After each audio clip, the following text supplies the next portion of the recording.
She lost her sight, her husband, and the stage, but she remained great. This is the story of a legend who never gave up.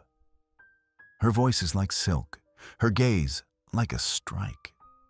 She was the queen of the stage, the grande dame of theater, a lady in the truest and strongest sense of the word.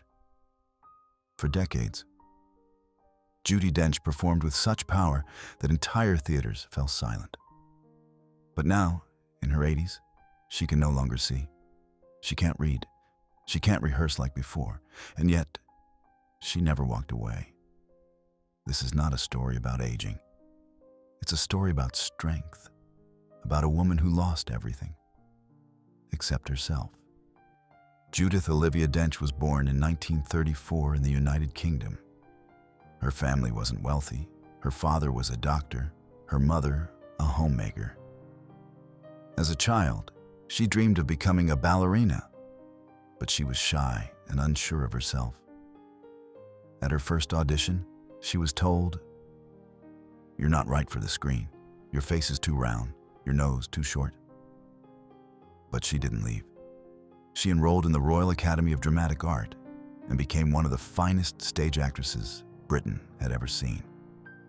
She once said, "I didn't shine, but I lived inside every role.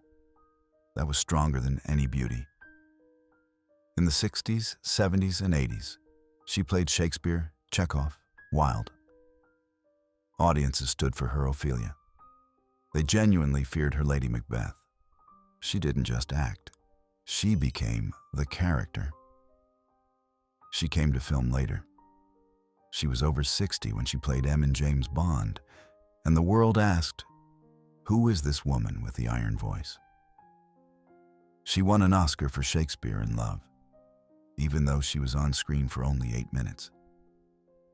That's how powerful her presence was. But just when she had it all, things began to slowly slip away. In 2001, her husband, actor Michael Williams, died of lung cancer. They had been together for over 30 years. He was the only man she had ever been with. Her partner on stage, her friend, her shadow, her light.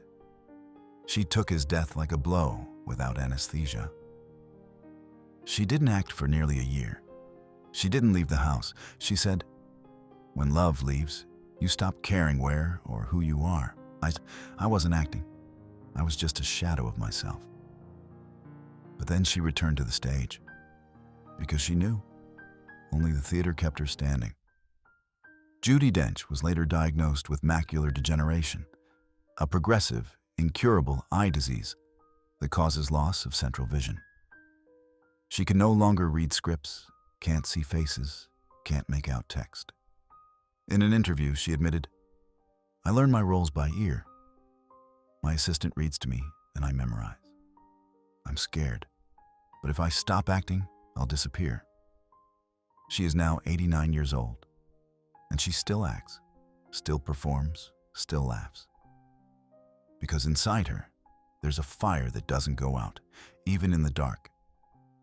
Judi Dench has endured the death of her beloved husband, the loss of her vision, ageist ridicule, fear of growing old, the loss of her career during the pandemic. But she never complained. She always held her head high. She never saw herself as a victim. She said, "My time isn't over as long as I'm alive. Even if I can't see, I can feel.